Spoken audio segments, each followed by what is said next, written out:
인사합시다. 할렐루야. 따라합시다. 하나님, 오늘 준비된 은혜를 제게 주옵소서. 아멘. 옆 사람 축복해 주세요. 하나님의 능력으로 일어나십시오. 아멘. 포르투갈 항공사에서 실제 일어났던 일화입니다. 한 여인이 비행기에 올라탔어요. 통로로 자기 자리를 향해서 가고 있어요. 근데 자기 자리를 보는 순간 짜증이 났어요. 왜냐면 자기 자리 옆에 흑인이 앉았거든요. 불쾌한 거예요. 그래서 스튜어디스를 불렀습니다. 여기 못 앉아갑니다. 어떻게 흑인하고 나란히 앉아갑니까? 자리 바꿔주세요. 스튜어디스가 말하기를 자리가 만석입니다. 오늘은 바꿀 수 있는 공간이 없습니다. 짜증을 내는 거예요. 그래도 바꿔달라고 소리를 지르는 거예요. 스튜어디스가 기장님하고 상의하고 오겠다고 이제 들어갔어요. 다시 나와요. 그리고 이제 그 부인 보고 이렇게 이야기를 끄집어냅니다. 빈자리가 없습니다. 바꿔드리기가 어려워요. 하는 수 없이 한 분을 이 일반석에서 1등석으로 옮겨드리기로 했습니다. 원래 이런 일 안 하지만 예외 상황이라 그렇게 하기로 했습니다. 이 여자가 이제 내심 생각하기를 나를 보내겠거니 스튜어디스가 하는 말입니다. 흑인 남자 보고 자 1등석으로 옮겨가시죠. 주변 사람들이 눈을 동그랗게 뜨고 구경을 하고 있다가요, 그 광경을 보자마자 박수를 치기 시작을 했어요. 일부는 일어나서 박수를 쳤다고 합니다.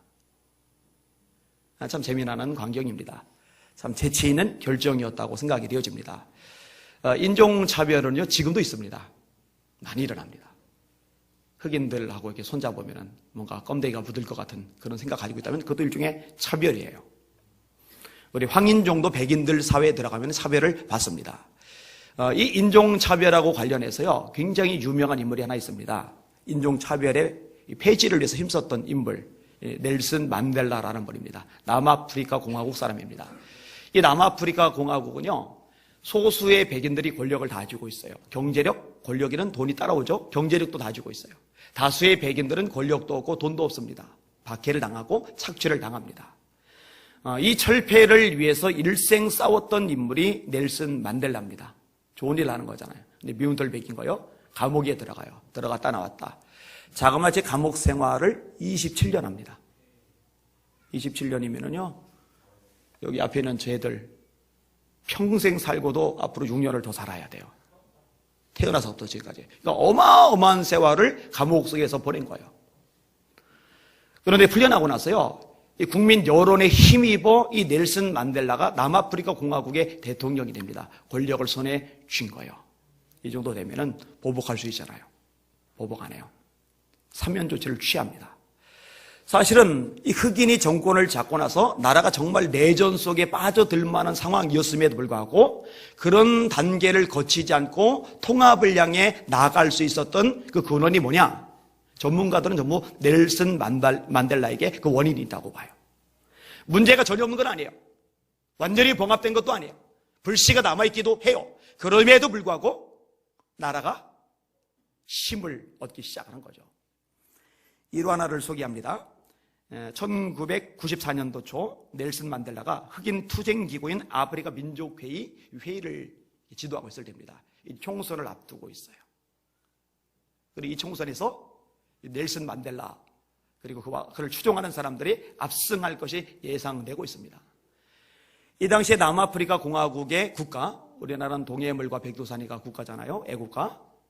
그 당시 국가는요 백인들의 승리를 축하하는 디스템이라는 곡입니다. 근데 흑인들은 그 곡이 싫어요. 그래서 자기들끼리 비공식적으로 따로 부르는 국가가 있어요. 그게 앵코시 시케레레라는 곡입니다. 이 두 곡 중에 이제 한 곡을 국가로 이제 선정을 해야 돼요. 그걸 가지고 이제 회의가 열린 겁니다. 그러니까 대다수의 지도자들이 뭔 얘기를 하겠어요? DMC 안 된다. 앵코시 시케레레로 국가를 만들어야 된다. 근데 만델라가요 이때도 브레이크를 걸었어요. 그때 했던 말입니다. 죄송하지만 저는 여러분과 생각이 다릅니다. 디스템은 여러분이 대변하지 않는 백인들의 정서를 담고 있습니다. 여러분이 그것을 폐지한다면 미래의 남아공이 서 있어야 될 기반, 곧 화합을 파괴하는 것이 될 것입니다. 그래서 만델라가 대통령이 된 다음에는요, 이 두 곡을 나란히 연주를 했답니다.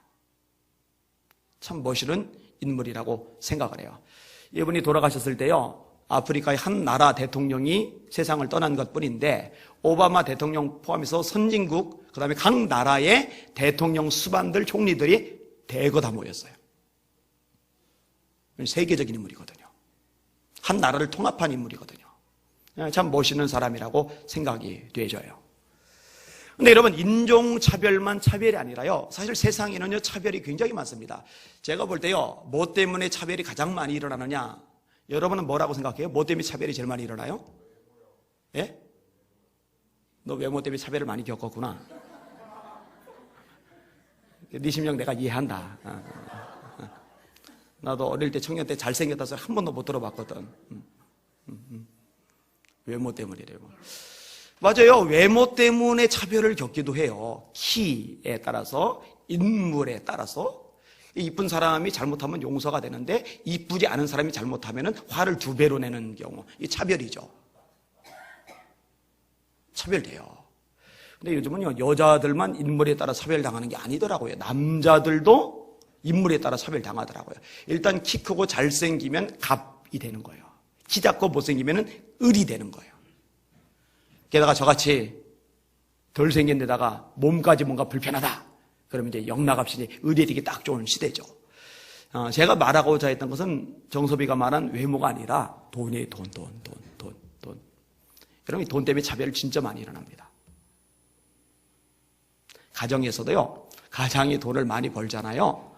그럼 아내한테 대접을 받아요. 수입이 없잖아요. 찬밥됩니다. 돈 가지고 차별되고 당하는 거예요. 그 아파트 단지 내에서 아이들이 자유롭게 놀 수 있잖아요. 놀이터 시설이 잘 돼 있으니까. 그런데 아파트를 관리하는 사람이 그 아파트에 사는 집 애들은 들어오게 하고 아파트에 사는 집 애들이 아닌 애들은 쫓아냈어요. 이게 이제 논란이 되었어요. 이게 신문에 기사로 나왔어요. 제가 그거 보면서요, 진짜 가슴이 아팠어요. 그 쫓겨난 아이들 마음속에는 얼마나 상처가 생길까. 근데 저는 그 아이들만 불쌍한 게 아니라요, 쫓겨나지 않고 그 안에서 노는 아이들, 그 아이들도 불쌍했어요. 왜냐? 그걸 보고 뭘 배울까? 야, 가진 사람은, 좋은 집 사는 사람은 이렇게 특별 대우를 받는구나. 그런 것에 익숙해지고 그걸 당연하게 여기는 순간 그 아이들의 인성은 망가지는 거예요. 그 인격은 추해지는 거예요. 그건 당연한 일이 아니에요. 왜 돈에 의해서 아이들이 차별을 받아야 돼요? 그건 좀 불행한 일이에요. 비참한 일이에요. 안 돼요.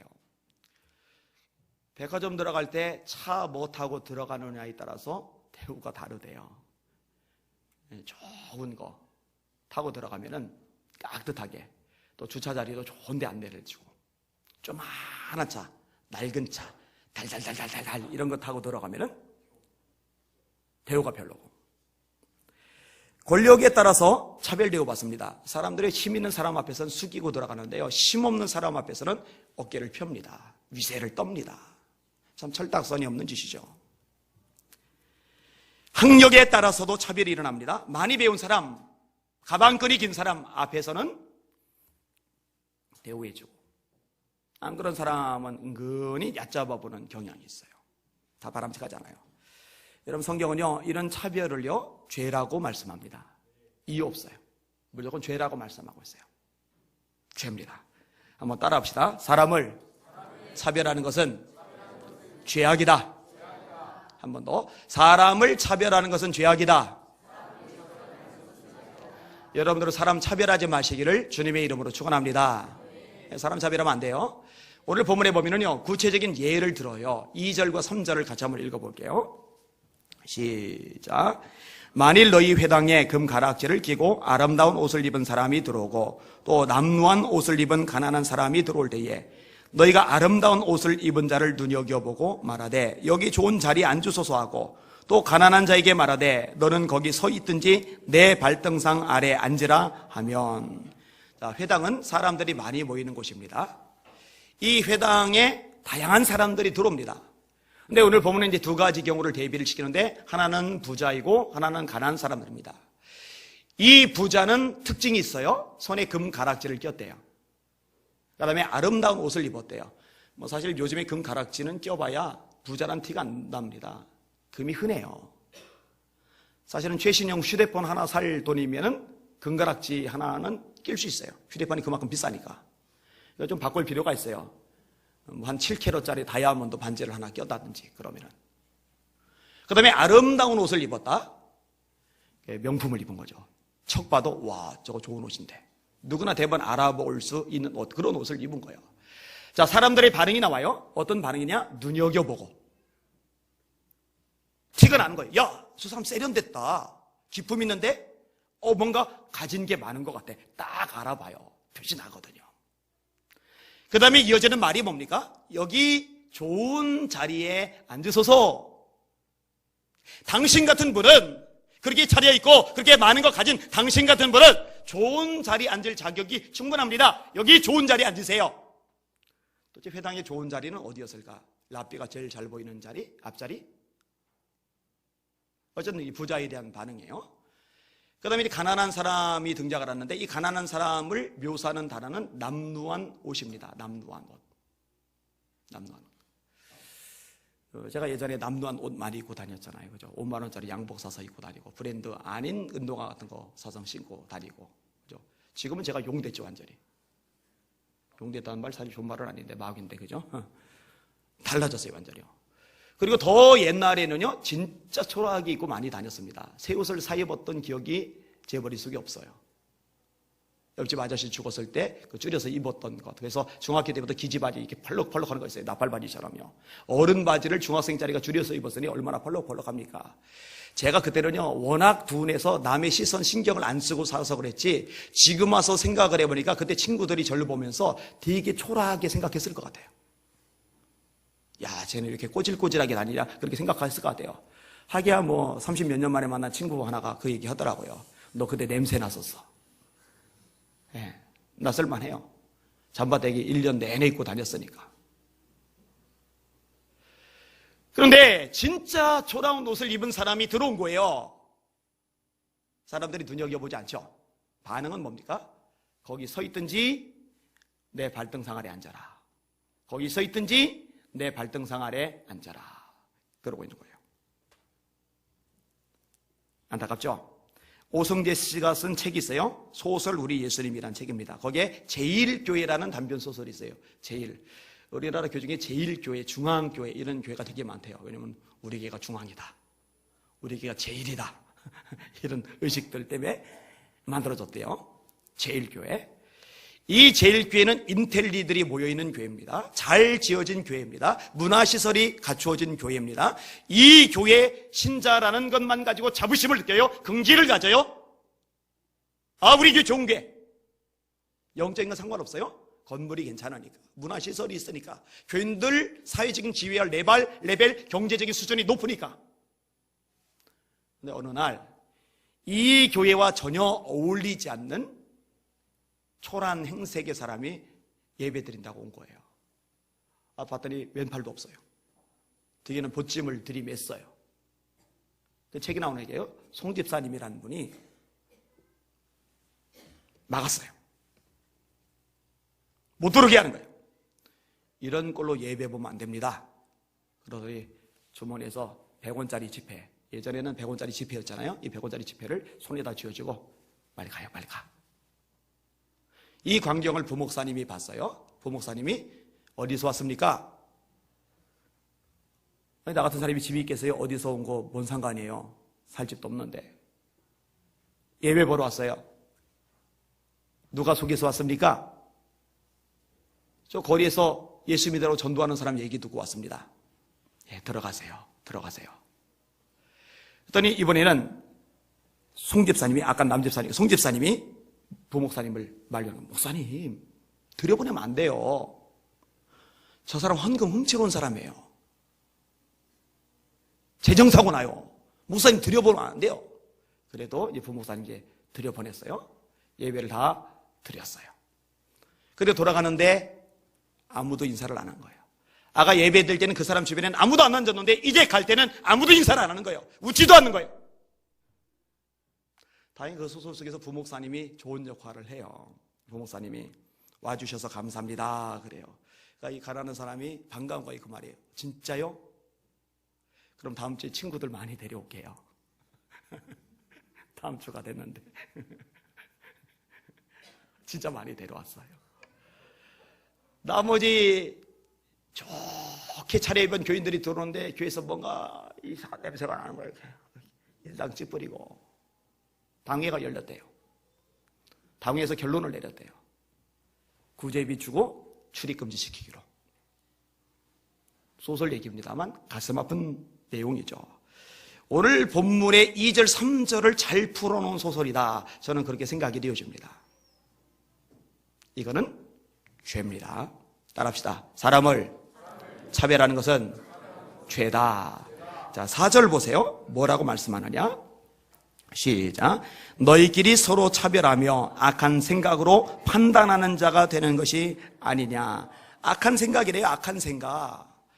여러분, 남을 죽이려는 생각 악한 생각이죠. 남을 때리려는 생각 악한 생각이죠. 남의 거 훔치려는 생각 악한 생각이죠. 사기치려는 생각 악한 생각이죠. 이런 거 다 악한 생각이라고 생각을 해요. 그런데 오늘 본문에 하나님의 말씀에 무엇을 말씀하느냐? 너희가 사람을 차별한다면 너희는 악한 생각을 하는 것이다. 이야기를 끄집어내는 거예요. 가진 돈에 따라, 지위에 따라, 입은 옷에 따라, 인물에 따라, 배경에 따라 누군가에게는 잘 대하고 친절하고 누군가에게는 좀 덜 대하고 툴툴거린다면 이거 악한 생각을 가진 사람이라는 거예요. 저에게는 손님들이 많이 와요. 저를 보러 와요. 사회적으로 영향력 있는 분, 교육에서 영향력 있는 분들도 와요. 근데 이제 아내랑 이렇게 뭘 이렇게 대접을 해주는데 한 분이 별로 안 친절한 거예요. 인사를 해도 인사도 별로 안 반갑고. 그러다가 제 아내라는 것을 알았어요. 그다음부터 태도가 180도 바뀐 거예요. 활짝 웃으면서 막 친절을 하면서 제 아내가 그 사람 재수없어합니다. 근데 저도 정이 좀 떨어졌어요. 그 얘기를 듣고 나서. 2년간 얼굴 못 봤어요. 제가 연락을 안 하니까. 여러분, 교계 인사하면 뭐고 사회적으로 배경 있으면 뭡니까? 이게 기본이 안 됐잖아, 이게. 아니, 청년한테는 친절하면 안 됩니까? 아니, 이렇게 교인이면 교인에게는 친절하면 안 됩니까? 제 아내에게만 해야 돼요?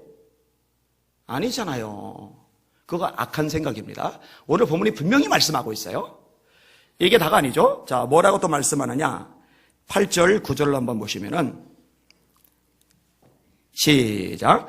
너희가 만일 성경에 기록된 대로 네 이웃 사랑하기를 네 몸과 같이 하라 하신 최고의 법을 지키면 잘하는 것이거니와 만일 너희가 사람을 차별하여 대하면 죄를 지는 것이니 율법이 너희를 범법자로 정죄하리라.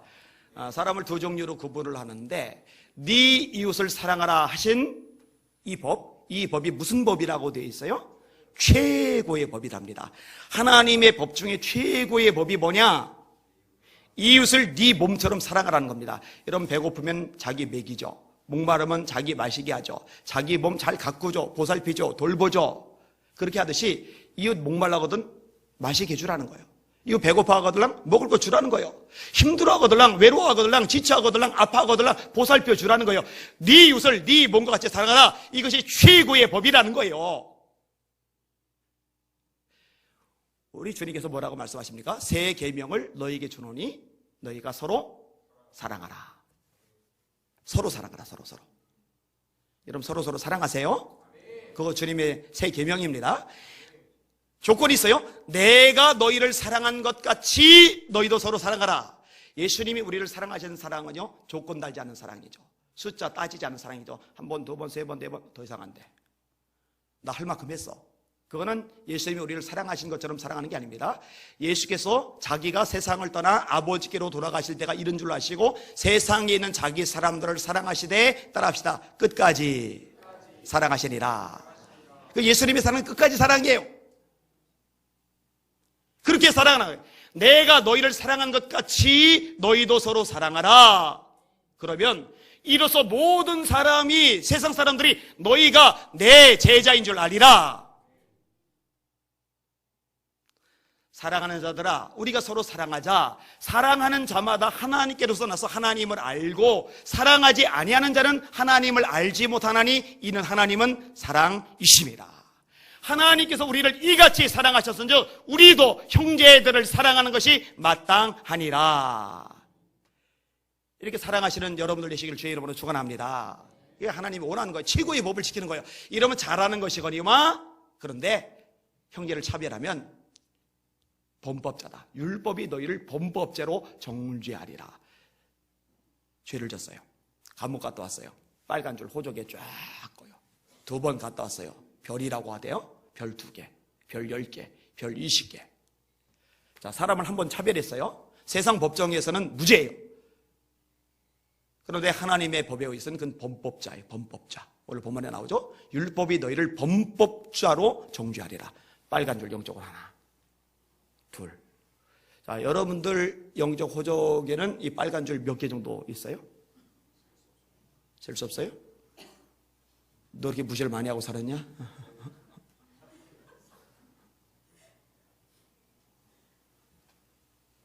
범법자예요, 범법자. 그러면 사랑은 이 차별은요, 죄인과 동시에 많은 문제들을 야기시키는데, 자, 예를 들어서 불화를 만들어내요. 야곱에게 12아들이 있습니다. 형제들 사이가 안 좋아요. 특별히 형들이 요셉을 미워합니다. 불화죠. 형제간의 불화죠. 이 형제간의 불화가 일어난 첫 번째 원인이 뭐였어요? 아버지의 차별이죠. 편애. 요셉만 이뻐하는 거예요. 요셉에게만 채색 옷을 입히는 거예요. 그러니 편하게 말할 수 없었더라. 언사가 불평하였더라. 이 구절이 나올 수밖에 없는 구절입니다. 여러분, 교회 안에서도 차별이 일어나 보세요. 불화됩니다. 불화날 수밖에 없어요. 어쩔 수 없어요. 그 다음에 이 차별은요, 상처와 분노를 가져옵니다. 차별을 받았다고 생각을 하잖아요. 이거 상처돼요. 그리고 상처는 상처로 끝나지 않습니다. 분노가 일어납니다. 그리고 이 분노가 누적이 되면 그게 이제 증오로 자리를 잡게 돼요. 그리고 일단 증오로 자리 잡게 되면 이게 잘 안 풀어집니다. 사람이 인성이 망가집니다. 공격적이 돼요. 날카로워져요. 그게 다가 아닙니다. 원망도 일으키는 게 차별입니다. 사도행전 6장 1절에 이렇게 말씀합니다. 그때 제자가 더 많아졌는데 헬라파 유대인들이 자기의 과부들이 매일의 구제에 빠짐으로 히브리파 사람을 원망하니, 여러분, 교회는요 완벽한 사람들의 모임이 아닌 거 아시죠? 성자들의 모임이 아닌 거 아시죠? 문제도 없고 흠도 없고 탈도 없는 교회는 이 지구상에 절대로 없어요. 그런 게 찾지 마세요. 없어요. 모든 교회의 모델, 모든 교회의 원형인 초대 예루살렘 교회에도 지지고 볶는 일이 발생했는데 말 다 했죠. 초대교회로 돌아가자. 바로 그 초대교회에 탈이 난 거예요. 왜냐? 이 본토에 살고 있는 과부들이 있는 반면에 저 외부에서 온 이 헬라파 과부들이 있는데, 이 헬라파 과부들이 히브리파 과부들에 비해서 구제하는 데 있어서 차별을 받은 거예요. 그러니까 마음이 상한 거죠. 거기서 원망이 나와요. 원망하매 라고 되어 있거든요. 문제죠. 자, 구체적인 신뢰를 다뤘어요. 그 다음에 이 차별이 악한 생각이라는 것, 그 다음에 율법이 이것을 범법자로 정죄한다는 것, 이렇게 다뤘어요. 근데 중심적인 거 하나를 더 다룰 필요가 있는데 뭐냐면은 우리가 차별하지 말아야 될 진짜 본질적인 이유가 있어요. 여러분, 왜 차별하지 말아야 되죠? 그 이유가 뭐죠? 본질적인 이유가 그 1절이에요. 1절 같이 볼게요. 시작.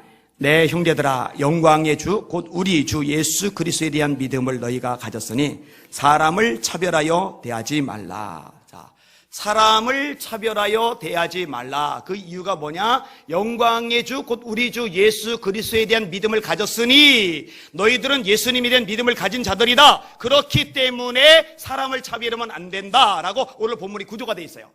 여러분, 성경을 읽을 때 대충 쭉 읽으면은 와닿는 게, 새겨지는 게 강도가 약할 수밖에 없어요. 그 문맥의 구조를 좀 잘 살펴볼 필요가 있어요. 왜 차별하지 말아야 되느냐? 본질적인 이유? 율법이 범법자로 정죄하기 때문에 그거 무서워서가 아니라 니들이 예수 믿는 사람이기 때문이야. 너희들은 예수 믿는 사람들이야. 예수님이 너희 안에 계셔. 너희는 예수님을 따르는 존재들이야. 그렇기 때문에 사람을 차별하면 안 돼 라고 이야기를 끄집어내는 거예요. 우리가 믿는 예수님이 도대체 어떤 분이기에? 그분은 사람을 차별하지 않는 분이세요. 예수님이 바리새인의 집에 초청을 받아 가셨습니다. 바리새인은 그 당시에 6,000명밖에 안 돼요. 바리새인이 되고 싶다고 되는 게 아닙니다. 무슨 통과 코스, 통과 의례를 거치면은 바리새인으로 업그레이드 되는 게 아니에요. 집안이 바리새인이어야 돼요. 바울이 아버지가 바리새인이죠. 그러니까 자기도 바리새인이 되는 거예요. 6,000명밖에 안 돼요. 긍지가 많아요. 자부심이 많아요. 그러니까 맨날 예수님 걸고 넘어지는 거죠. 백성들은 바리새인 편에 서는 거죠. 뭔 일 있으면 바리새인들한테 가서 고자질하는 거죠. 그만큼 존경을 받고 영향력이 있는 인사들이거든요. 근데 이 바리새인한 사람이 생각을 해보니까 예수라는 저 사람은 인기가 있어요. 명성이 있어요. 저런 사람하고 친하게 지내면 나쁘지 않을 것 같다는 판단이 드는 것 같아요. 사람 차별하는 이 바리새인이 예수님을 초대를 했어요. 그런데 초대한 예수님만 온 게 아니라 덤으로 원하지 않는 불청객이 따라 붙었어요. 그 지역에 손가락질 당하는 죄 많은 여자가 따라 들어온 거예요. 그러면은 예수라는 사람이 지가 좀 알아서 이거 내가 초대받은 거니까 너는 나중에 와. 나중에 나 만나. 이러면 되는데 내비두는 거예요. 속으로 불만이 생겨요. 짜증이 나는 거예요. 부글부글 끓는 거예요. 예수님 사람 마음을 읽으시잖아요. 할 말이 있다. 예, 말씀하세요. 어떤 사람은 500데나리온의 빚을 졌고 어떤 사람은 50데나리온의 빚을 졌는데 둘 다 탕감을 받았다. 누가 더 주인을 사랑하겠냐? 예, 500데나리온 탕감 받은 사람입니다. 네 말 맞다. 내가 네 집에 왔을 때 너는 나에게 발 씻을 물도 주지 않았는데 이 여인은 눈물로 계속 내 발을 씻는구나. 내가 네 집에 왔을 때 너는 내게 감람유 한 방울도 떨어뜨리지 않았는데 이 여인은 향유를 내게 부었구나. 이 여인의 많은 죄가 사함을 받았느니라. 예수님이 말입니다만 지금 사회 지도층이 나를 초대했어. 친하게 지내야 되는데 이 여자가 왜 따라 붙었지? 이 여자 그냥 놔두면 이거 깨지겠는데? 그래서 살그머니 그 여자를 밀어내고 사회 지도층하고 어울리려고 살그머니 밀어내고 예수님 그런 짓 따위 안 하세요. 이 바리새인이 뭔 생각하는지 알아요. 빤히 알아요. 뭔 부작용이 날지도 빤히 알아요. 그럼에도 불구하고 간절히 예수님을 찾는 한 영혼을 예수님은 절대로 차별할 수가 없어요. 예수님이 세리 삭개오의 집에 들어가십니다. 그 집에 들어가면 뭔 일이 일어날 줄 알아요. 사람들이 수근거리는 거예요. 저 죄인의 집에 들어가네. 저 예수라는 분 괜찮은 분인 줄 알았더니 삭개오 따위하고 친하게 지내네. 빤히 알아요. 그럼 어쩌라고. 떼거지로 수근거리든 말든 예수님 그런 거 신경 안 써요. 한 영혼이 예수님을 찾잖아요. 예수님을 만나서 대화 한마디 못할 줄 빤히 알면서도 나무 위에 올라가서 돌무화과나무 위에 올라가서 먼 발치라도 예수님의 얼굴 보려고 그렇게 갈망했잖아요. 그 마음을 예수님은 절대로 모른 척 하실 수가 없어요. 여리고 있는 사람들 다 욕을 한다 하더라도 예수님 삭개오 차별할 수가 없어요. 그게 우리 예수님이셔요. 저는 이런 예수님이 너무 좋아요. 이런 예수님 너무 감동이 돼요. 이신호 목사님이 설교를 참 잘하시더라고요. 굉장히 통찰력을 많이 보여줘요. 그래서 제가 다 받아 적었어요. 그 예수님이 하루 일과 마치고 피곤할 시점에 제자들 보고 명령을 내리셨죠. 바다 건너편으로 가자. 그럼 퇴근해서 집에 가고 싶은데 소파 앉아서 리모컨 들고 텔레비 보고 싶은데 그때 야간에 잔업하러 나오라고 그러면은 기분이 좋아요? 안 좋아요? 불편하잖아요. 근데 바다 건너편으로 건너가자요. 다음날 아침에 가도 되는데 제자들이 탄 배는요 모터배가 아닙니다. 왜 이게 아니라 노젓는 배입니다. 노젓는 배. 피곤한 몸 가지고 노를 젓는 거예요. 갈릴리가 호수지만 바다라고 들려질 만큼 넓은 바다예요. 그런데 가는 중에 풍랑 만났잖아요. 물을 퍼내는데 퍼내도 이거 물이 줄질 않아요. 너무 풍랑이 센 거예요. 이제는 죽음의 공포까지 밀려왔어요. 옷은 다 젖었어요. 덜덜덜덜덜 떨고 있어요. 도대체 어떤 중요한 일 때문에 이 피곤한 시간에 목숨의 위협까지 겪어가면서 이 바다를 건너야 되나? 도대체 무슨 중요한 일 때문에? 그래도 뭔가 중요한 일이 있는가 보다. 건너갔어요. 건너갔더니 걸어사이에 귀신 들린 사람 하나를 만나요. 그 사람을 고쳐주세요. 제들 생각에 설마 이따위 인간 하나 때문에 우리가 죽을 고생한 건 아니겠지. 설마 이따위 인간 하나 때문에 우리가 그 피곤을 무릅쓴 건 아니겠지. 이거 말고 뭔가 중요한 일이 있겠지. 그리고 샤워 좀 하고 옷 갈아입은 다음에 푹 쉬어야지. 이대로는 감기 몸살 나기 딱 좋은데 뭔가가 있겠지. 근데 그 찰나에 예수님이 다시 돌아가자. 다시 돌아가자. 여러분, 예수님이 그 밤에 왜 그러셨어요? 귀신 들린 사람 한 사람 살리려고. 이 우리 예수님이에요.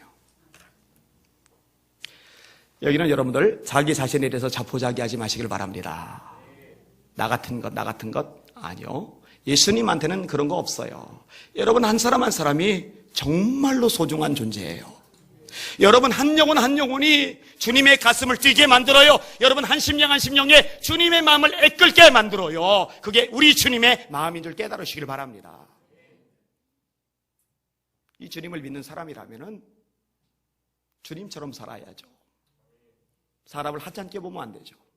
형편 따라, 가진 것 따라, 인물 따라, 지위 따라 차별해서는 안 되죠. 저도 많이 노력해요. 왜냐면 사람은 저나 여러분이나 똑같습니다. 아무래도 좀 괜찮은 사람에게 좀 잘 보이려고 하고, 좀 나만 못한 사람에게 좀 으스대는 것도 있고, 이거는요 인간의 죄성입니다. 누구나 이런 성향 다 있어요. 저에게도 있어요. 그런데 몸부림쳐야죠. 씨름해야죠, 하나님 앞에. 제가 집회에 나갈 때도요 이런 원리들을 가지고 있어요. 제가 최근에 썼던 걸 한번 막 읽어드릴게요. 이동철 목사님으로부터 전화가 왔습니다. 개척교회 담임 목사라고 소개하면서 혹시 집회를 인도해 줄 수 있느냐고 물었습니다. 제가 천보산 기도원에서 집회 인도를 할 때 참석하였다고 했습니다. 그때 은혜를 많이 받아서 초청하고 싶었다고 합니다. 저는 이 목사님에게 일정이 겹치지 않으면 가겠다고 했습니다. 감사하게도 비는 날이기에 가기로 했습니다. 그런데 갑자기 이 목사님이 어렵게 이야기를 꺼냈습니다. 강사비는 얼마를 드려야 하느냐는 것이었습니다. 순간 마음이 아팠습니다. 개척교회 시절을 저 역시 겪어보았기에 개척교회 재정적인 열악함이 얼마나 큰지 잘 알고 있었기 때문입니다. 저는 이 목사님에게 강사비 걱정은 안 해도 된다고 이야기했습니다. 강사비 없이 집회 인도를 하는 경우가 원래 많기도 하거니와 개척교회에서 집회 인도를 하면서 강사비를 받을 생각도 없기 때문입니다. 아까 영상 봤지만 그 영상에 나오는 거 거기는 하여튼 큰 교회 목사님들이 많이 있어요. 그중에 제가 이제 꼽사리를 끼긴 했어요. 그런 모임도 사실 강사비 없어요. 오히려 매년 제가 한 50만 원씩 후원을 했어요. 왜냐하면 힘든 와중에 한국교회를 위해서 최상일 목사님 중심으로 집회를 열어가고 있거든요. 어쨌든 강사비 받을 생각 없다 얘기했더니 수학이 너무해서 할렐루야 라는 외침이 나왔습니다. 이 목사님도 성격이 되게 직설적인 타입인 것 같아요. 좋더라도 근데 가만히 있지 할렐루야 그냥 막 외마디가 나오더라고요. 집회하는 날 식사를 함께 하자고 해서 일찍 출발했습니다. 쭈꾸미를 대접해 줘서 맛있게 먹었습니다. 식사 도중에 이런저런 이야기를 들을 수 있었습니다. 늦은 나이에 신학을 했으며 교회를 개척한 지는 3년 정도 되었다는 것, 사모님이 임신 중이며 몸이 많이 약하다는 것, 정말 열심히 기도하며 사역하고 있다는 것 등입니다. 식사 후 이 목사님이 강사비를 조금 준비했다며 봉투를 주게 목사님과 사모님이 마시는 것을 사먹는 데 쓰라고 돌려주었습니다. 자꾸 주려하기에 그러지 말라고 했더니 그러면 선교비로 넣겠다고 합니다. 저는 이 목사님에게 그것은 선교비로 드리는 것이 아니라 이 목사님 개인에게 주는 것이니 반드시 목사님과 사모님을 위해서 써야 한다고 다짐을 받았습니다.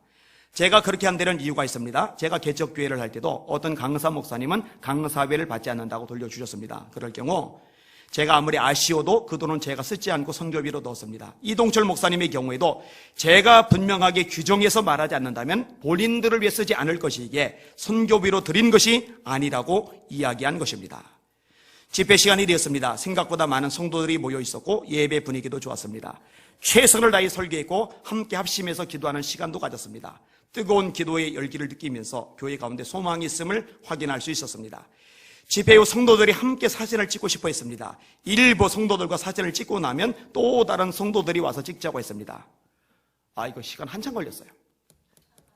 그래도 원하는데 해줘야죠. 이동철 목사님 부부와도 사진을 찍었습니다. 이번에 이 목사님이 저를 강사로 추천하는데 어려워하는 것을 보며 느낀 것이 있습니다. 개척교회 목사님들은 집회를 열고 싶어도 교회에 모이는 인원이나 강사비에 대한 부담감 때문에 이야기를 꺼내기가 힘들 수 있겠구나 하는 것입니다. 혹시 이 글을 읽는 목사님들이라면 그런 걱정 말고 초청하라는 이야기를 하고 싶습니다. 어차피 돈 때문에 집회 인도를 하는 것은 아닙니다. 10,000원만 줘도 괜찮고 아예 주지 않아도 괜찮습니다. 말씀을 듣고 싶어하는 사람들이 있는 곳이라면 그런 거 신경 쓰지 않고 갑니다. 말씀을 전하는 특권을 누리는 것만으로도 이미 보상은 차고도 넘칩니다. 옆에 참사는 게 하우영 목사님하고 얘기하다가 제가 장난을 쳤어요. 목사, 큰 교회만 골라서 갈까? 그럼 일부만 가도 되고 수입도 괜찮아요. 목사님이 저를 알아요. 그래도 알아주니 고맙더라고요. 안 그럴 거잖아. 내가 아는데. 그래서 너는 날 알아주는구나. 근데 여러분, 제가요 이런 거 차별하지 않겠다고 마음을 더 강하게 먹었던 계기가 사실은 하나 있어요. 제가 가르쳤던 아이가 컸고 사역자가 됐고 나중에 어느 유명한 목사님한테 이게 강사로 와달라는 요청을 했던 이야기를 제가 들었어요. 그 유명한 강사님 나는 500명 이하 모인 데는 안 간다. 그 얘기를 듣는 순간에 제가 열이 확 받았어요. 뭐 이런 놈이 다 있나 이 생각이 들었어요. 제가 유명하면 유명하고 큰 교회 목사면 큰 교회 목사지 뭐 이런 놈이 다 있나 이런 생각. 근데 그 양반 지금 몰락했어요. 완전히 몰락했어요. 아무도 인정을 안 해줘요. 여러분, 교만은 패망의 선봉이라고 성경은 말씀합니다. 하나님이 교만한 사람을 물리치시되 겸손한 자들에게는 은혜를 베푸신다고 성경은 말씀하고 계세요. 작은 교회 미리 잡아놓으면 큰 교회에서 연락이 와도 연합집회 연락이 와도 못 잡죠. 그런 식으로 넘어가지는 데 많아요. 뭔 상관이에요. 그게 뭔 상관이에요. 이 이동철 목사님하고 교인들이요 고마웠던 모양이에요. 이번에 천보산 집회를 인도를 하는데요 쪼로로 와가지고 계속 집회를 참석해요. 절 보더니 반가워 어쩔 줄을 몰라요. 그러면서 이런 얘기를 해요. 우리 의리 지키러 왔어요. 우리 의리 지키러 왔어요. 마지막 집회를 마쳤는데요 교인들 몇 사람이 쪼르르 오더니 봉투를 가져와서 절 주겠다는 거예요. 그래서 저 이거 못 받아요. 정 주고 싶으면 이 주최 측에 허락을 받으세요. 주최 측이 허락을 해줬어요. 그래서 안희안 목사님 도서비, 안희안 목사님 식사비, 당신들 애들 이름으로 2만 원씩 6만 원 담궈줬는데 제가 돈 안 꺼냈어요. 그거 놔뒀어요. 사진 찍어 놓을 거예요. 제가 고맙더라고요. 그 목사님이 저 기운 내라고 시골에서 전복 갖다 줬다고 그 전복으로 죽을 써가지고 보온병에다 담아서 저한테 가져왔어요. 제가 요 얘기를 쓰고 나서요 집회가 5개가 잡혔어요. 개척교회 집회만. 다음 달에 울산에 갑니다. 거기 개척교회입니다. 속상하냐? 아니요. 야, 그 글 때문에 이렇게 용기를 내서 집회해달라고 요청하는구나. 사실 많이 힘들어요. 지금 우리 교회 부교육자 출신이다가 개척을 했어요. 근데 교회가 이렇게 막 성장을 하다가 38명까지 교인이 들었는데 최근에 교인들끼리 싸움이 나면서 다 나가고 셋만 남았어요. 우정석 목사님네 교회. 제가 속상해요. 근데 사실은요 그런 일은 늘 있어요. 교회가 커도 있어요. 담임 목회자가 사실은 흔들리면 안 돼요. 말씀을 제대로 전하면 돼요. 하나님이 때가 되면은요 어차피 돼요. 저희 교회도 요만큼 오기 전까지도요 우여곡절 얼마나 많아요. 한 번에 몇십 명 빠지기도 했어요. 근데 목사가 죄져서 그런 거 아니라면은 그것 너무 흔들리면 안 돼요. 근데 어쨌든 마음은 상할 수 있고 힘들 수 있고 지칠 수 있잖아요. 그래서 제가 이번에 먼저 전화하려고 그래요. 부흥회 한번 하자. 그 세 사람 앉혀놓고 내가 집회인도 할게. 사랑하는 여러분, 저는 저 나름대로 실천해야 될 부분이라서 이렇게 합니다. 여기는 여러분들은 여러분 나름대로 실천할 수 있는 부분을 찾으실 수 있기를 주님의 이름으로 축원합니다. 내가 내 마음에 드는 사람에만 웃지 말고 좀 불편한 사람에게도 웃자, 손 내밀자, 친절하자, 품어주자. 우리 교회학교 애들은 옛날이나 지금이나 찬밥이잖아요. 이 아이들 만나면은 머리 한번 쓰다듬어주고 과자값 한번 주고 이렇게 하자. 사랑하는 예수님의 성도 여러분, 우리 절대로 하나님 아버지께서 사랑하시는 한 영혼 차별하지 맙시다. 말씀을 정리할게요. 자, 3가지로 나눠서 말씀을 드렸어요. 차별의 실제적인 예, 회당 안에 잘 차려입은 사람이 들어오고 정말 행색이 초라한 사람이 들어오고, 근데 차별이 실제로 벌어져요. 성경은 이것을 악한 생각이라고 말해요. 율법을 이것을 범법자로 정지한다고 말씀하고 있어요. 우리는 그러면 안 돼요. 절대 그러면 안 돼요. 왜냐? 우리는 예수 믿는 사람이거든요. 예수님이 우리 안에 계시거든요. 예수님이 여러분 안에 계신 거 믿으시길 바랍니다. 그 예수님 때문에 사람 차별하지 마십시다. 오늘 설교의 제목입니다. 한번 따라합시다. 사람을 차별하는 것은 죄악이다. 아멘. 기도하겠습니다.